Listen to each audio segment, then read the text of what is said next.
Jadi assalamualaikum warahmatullahi wabarakatuh. Jumpa kembali di channel kami Habibia.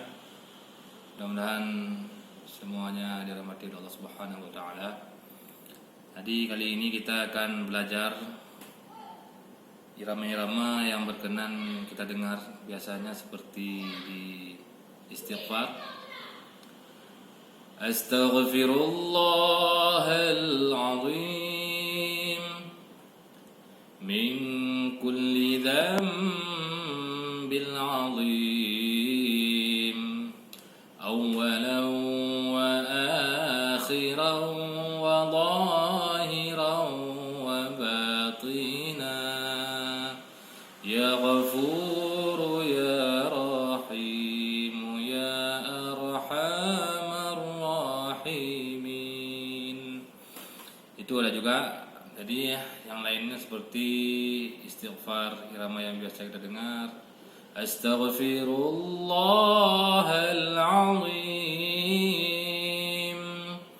min kulli dhanbin azim awwalan wa akhiran wa zahiran wa batina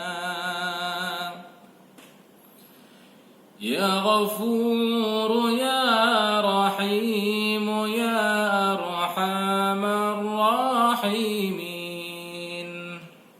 Satu lagi. Astaghfirullahal azim min kulli dhanbin azim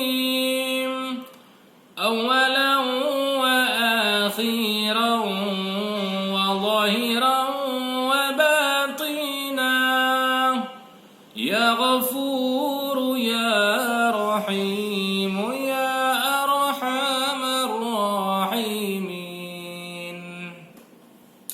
Ya, kawan-kawan semua, sementara itu aja dulu. Mudah-mudahan kedepannya kita sambung lagi. Mungkin ada kesalahan-kesalahan yang saya bawakan tadi, mohon dimaafkan, kita koreksi sama-sama. Hadanallahu wa iyyakum ajma'in. Wassalamualaikum warahmatullahi wabarakatuh.